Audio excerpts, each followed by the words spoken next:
días, soy Frederick Samson, pediatra de urgencias en el Hospital Universitario de Basurto, y les voy a presentar el trabajo titulado Actividad clínico-investigadora del servicio de pediatría en el campo de la ecografía clínica. El creciente éxito de la ecografía y la explosión literal del número de publicaciones indica que la ecografía clínica se perfila como una herramienta imprescindible en el maletín del pediatra de urgencias del siglo XXI. La incorporación de la ecografía clínica en las decisiones clínicas es fundamentalmente diferente al modelo de práctica tradicional en el que un pediatra solicita un estudio, espera un servicio externo para adquirir e interpretar imágenes y luego aplica la información dentro del contexto clínico. La ecografía clínica diagnóstica es dinámica, es decir, el mismo pediatra puede realizar e interpretar el estudio, integrar rápidamente esta información en el entorno clínico inmediato y luego repetir el estudio para identificar los cambios asociados con la intervención. Es un examen no invasivo, libre de radiación y de bajo costo que se realiza a pie de cama y que puede sustituir las radiografías en escenarios clínicos específicos. Y como los niños pueden ser 10 veces más sensibles a la radiación ionizante que los adultos, el uso de la ecografía en lugar de la radiografía es una medida de seguridad. A continuación les voy a presentar las últimas 3 publicaciones de la sección de urgencias de pediatría de Basurto en el campo de la ecografía clínica. Prospective evaluation of clinical lung ultrasonography in the diagnosis of community acute pneumonia in a pediatric emergency department es el primer artículo que publicamos en el campo de la ecografía pulmonar clínica. Fue aceptado en el 2016 y publicado en European Journal of Emergency Medicine en el 2018. Este trabajo ha recibido como premio la beca de investigación de la Sociedad de Urgencias de Pediatría en el 2015. Este estudio tenía como objetivo en el 2014 evaluar la aplicabilidad y la utilidad de la ecografía pulmonar clínica en urgencias de pediatría para el diagnóstico de neumonía. Se trataba de un estudio prospectivo de cohortes aprobado por el Comité de Ética, realizado en el Servicio de Urgencias Pediátricas durante 5 meses, en el que incluimos a los pacientes de hasta 15 años a los que se les realizó una placa de tórax por sospecha de neumonía.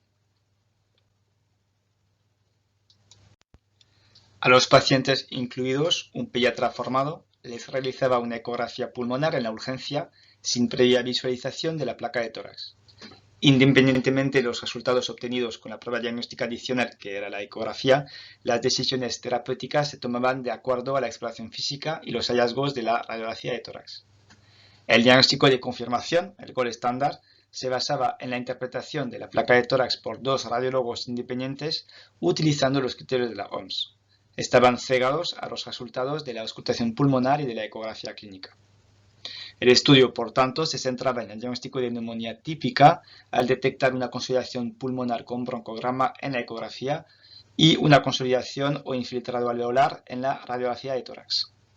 Las ecografías se realizaron con un ecógrafo portátil y un transductor lineal de alta frecuencia y participamos 7 pediatras de urgencias y 5 residentes de pediatría con la formación básica.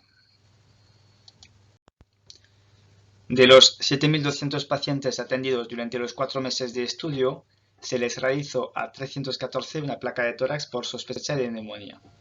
34 fueron excluidos y de los 280 que cumplían los criterios de inclusión no se pudo realizar la ecografía a 80 pacientes, generalmente por la presión asistencial, el 50% sábados y domingos. La edad mediana de los 200 niños excluidos era de 29 meses y se observó una leve predominancia de varones.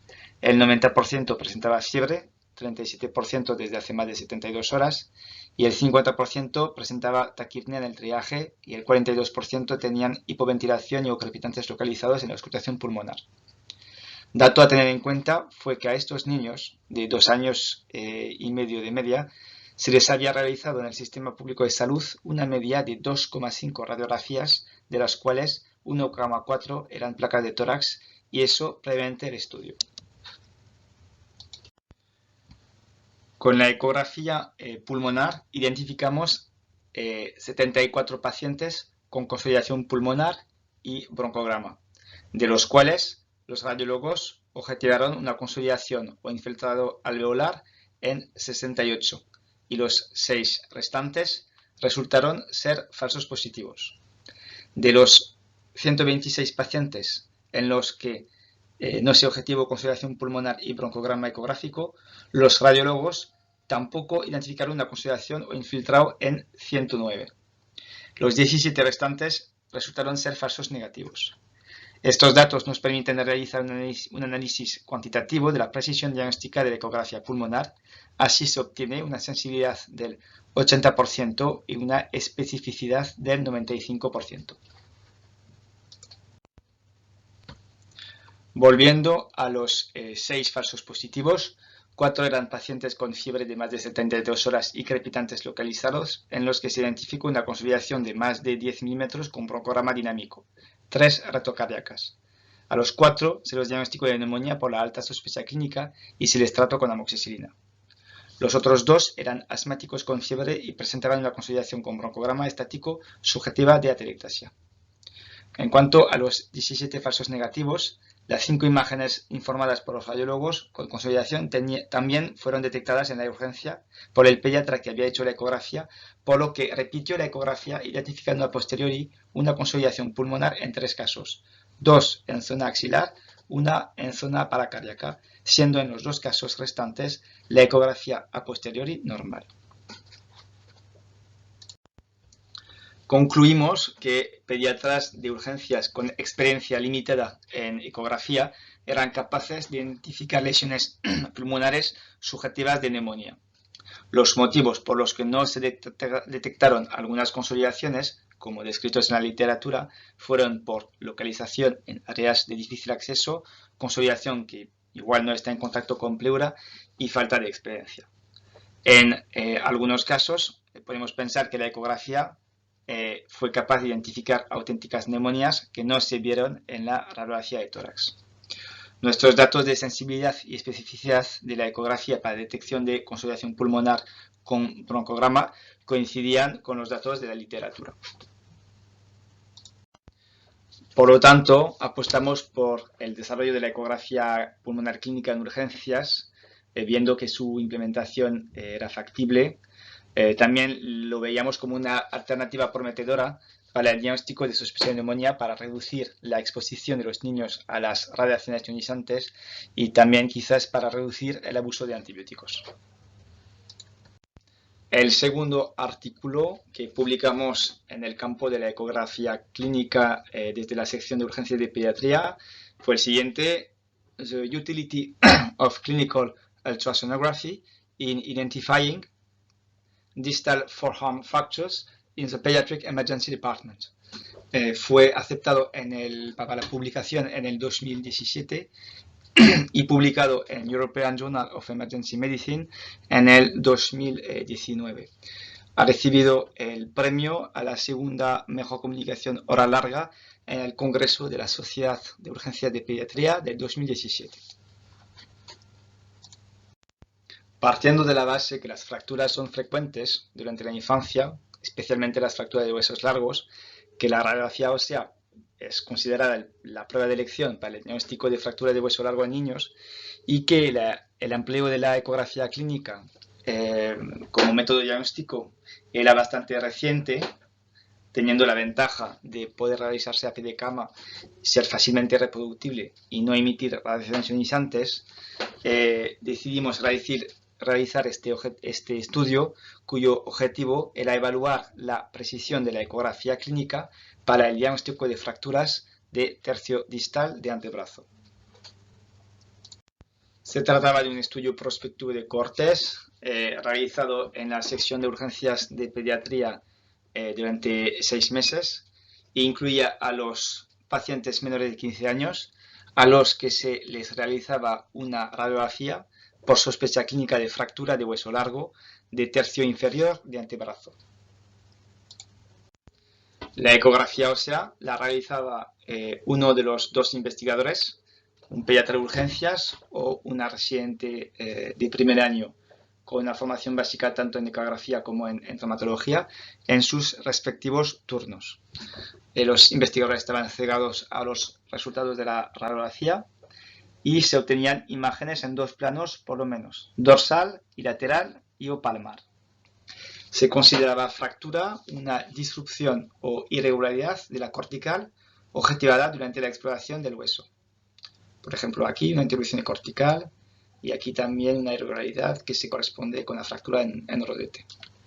El gol estándar era el diagnóstico emitido por el servicio de traumatología.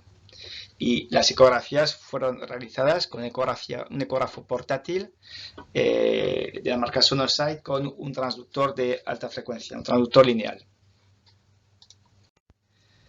Incluimos a un total de 180 pacientes que tenían 8,8 años de media, con una leve predominancia de chicos.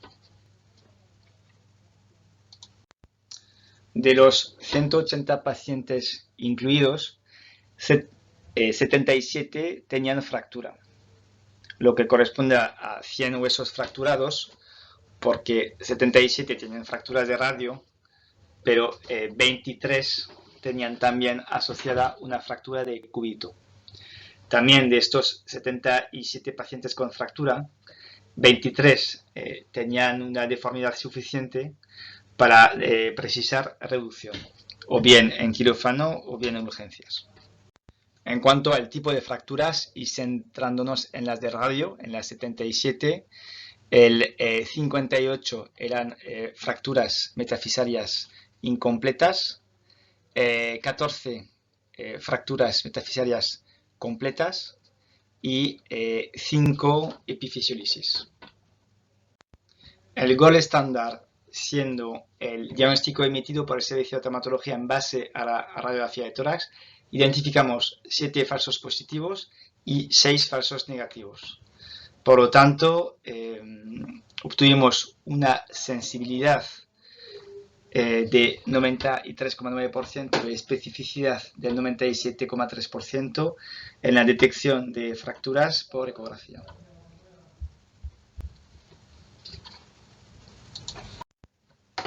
Concluimos que la ecografía ósea podría ser una herramienta clínica con elevada sensibilidad y especificidad para el diagnóstico de fractura de tercio distal de antebrazo. Por ello, pensamos que su inclusión dentro de la exploración física de urgencia de pediatría podría mejorar la precisión diagnóstica y el manejo global de los pacientes. Apareció factible su realización por el pediatra de urgencias. Aún así, son necesarias futuras investigaciones para optimizar los conocimientos y la aplicabilidad en la práctica clínica en urgencias. El tercer artículo que les voy a presentar se titula Point of Care Lung Ultrasound in Children with Bronchiolitis in a Pediatric Emergency Department. Es un artículo aceptado en el 2020 y publicado en Archives de Pédiatrie a principios del 2021. Este trabajo ha recibido la beca de investigación de SEUP de la Sociedad de Urgencia de Pediatría en el 2017. Bueno, como sabemos, la bronquiolitis es la causa principal de infección de vía aérea inferior en niños menores de 2 años y es la causa más frecuente de ingreso en lactantes. La ecografía pulmonar clínica es una herramienta útil para la detección de neumonía y derrame pleural, pero se desconocía en este momento su utilidad en la valoración de niños con bronquiolitis y en el manejo de la enfermedad. Existía en este momento algunos estudios que presentaban la ecografía pulmonar clínica como herramienta para evaluar la bronquiolitis en urgencia de pediatría. Nuestra hipótesis era que la ecografía pulmonar clínica podría ser útil para predecir la necesidad de soporte respiratorio en niños diagnosticados de bronquiolitis en urgencia de pediatría.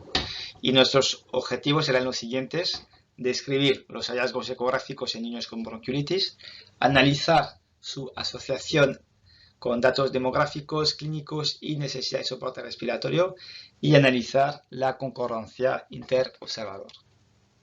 Se trataba de un estudio observacional prospectivo realizado en 2 epidemias, noviembre-enero de 2016-17 y 2017-18, en la urgencia de pediatría del Hospital de Basurto. Incluimos a los niños con bronquiolitis leve moderada hasta los 24 meses, siempre que estaba disponible un pediatra investigador y con el consentimiento de los padres. Y se excluyeron los pacientes con bronquiolitis severa, los pacientes inestables hemodinámicamente, los que tenían una enfermedad pulmonar respiratoria de base y pacientes con enfermedad cardiológica hemodinámicamente significativa. Los que realizaron las ecografías fueron un grupo de 6 pediatras, 2 pediatras de urgencias y 4 residentes de pediatría. Todos tenían una experiencia mínima de 25 ecografías realizadas y supervisadas en urgencias de pediatría y una formación teórico-práctica en la que se especificaban los hallazgos ecográficos específicos de la bronquiolitis. Todas las ecografías realizadas fueron grabadas y revisadas a posteriori por un pediatra con amplia experiencia en ecografía pulmonar clínica. Todas las ecografías fueron realizadas con un ecógrafo portátil, Sonosite, LM Turbo, con un transductor lineal de alta frecuencia. A los pacientes incluidos, pues se les atendía, se les realizaba una ecografía pulmonar clínica. Esta ecografía fue grabada y revisada posteriormente para evaluar la concordancia interobservador. Todas las variables estaban registradas en una base de datos y se hizo luego un seguimiento del paciente para evaluar necesidad de soporte respiratorio, oxígeno alto flujo, ventilación no invasiva. Registrábamos los hallazgos ecográficos detectados utilizando una clasificación del patrón ecográfico en la bronquiolitis que diseñamos. Podíamos distinguir el patrón pulmonar normal o casi normal, el patrón intersticial moderado con o sin consolidación, el patrón intersticial severo con o sin consolidación o una consolidación aislada de profundidad menor o mayor a 10 milímetros. Aquí podemos ver imágenes que representan los diferentes patrones pulmonares que vemos en la bronquiolitis. Aquí el patrón pulmonar normal con sus líneas AS. Aquí un patrón intersticial moderado con líneas B no confluyentes. Aquí un patrón pulmonar severo con líneas B confluyentes. Y aquí un patrón alveolo intersticial con líneas B confluyentes asociadas a una consolidación. Durante el periodo del estudio atendimos a 558 pacientes con bronquiolitis en urgencias de pediatría. Los pacientes incluidos fueron solamente 213 y la mayoría de los pacientes excluidos fueron por la no disponibilidad de los investigadores. La muestra final fue de 200 pacientes, siendo unos pacientes excluidos durante el seguimiento por diagnóstico alternativo, fundamentalmente asma o neumonía. De nuestros 200 pacientes incluidos, la media de edad fue de 5,7 meses, leve predominancia de varones.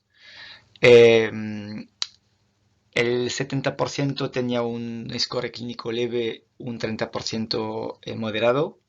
La mayoría, el 70%, no ha requerido ingreso hospitalario, pero el 22% ingresó en planta, el 7% en la UCI y el 1% en la UCIN.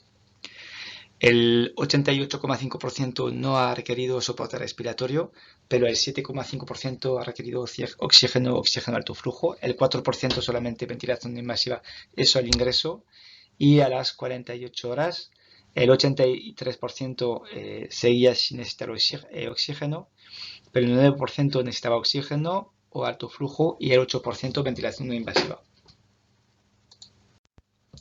El tiempo medio de realización de la ecografía pulmonar clínica fue de 6 minutos. La distribución de pacientes según la clasificación de patrones ecográficos fue la siguiente. el 11% tenía una consolidación aislada, el 90% de menos de 1 centímetro, el 28% tenía un patrón intersticial moderado, la mitad consolidativo, con una consolidación de menos de 1 centímetro, y el 17% tenía un patrón intersticial severo, el 76% siendo consolidativo. Podemos ver en esta tabla que existen diferencias significativas entre los pacientes que tienen patrón pulmonar normal y patrón pulmonar patológico. En cuanto a la edad, cuanto más pequeño, más probable que haya hallazgos ecográficos patológicos. Cuanto más grave es el cuadro clínico, más probable es que el patrón pulmonar sea normal. El soporte respiratorio también al ingreso de las 48 horas también se asocia a un patrón patológico ecográfico, lo que es lógico.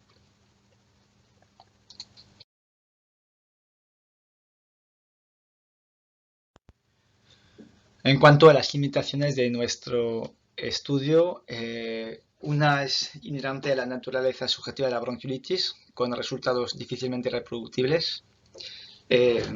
Creamos una clasificación sabiendo que no existía un score ecográfico validado. Las ecografías no están realizadas cegados a la gravedad clínica. Es un estudio realizado en un centro único y la muestra no era aleatorizada. Concluimos que la ecografía pulmonar clínica es una herramienta asequible y reproducible. Asimismo, creemos que podría ayudar a evaluar la gravedad y anticipar la evolución posterior.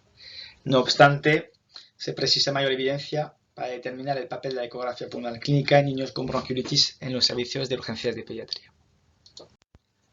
Muchas gracias por su atención.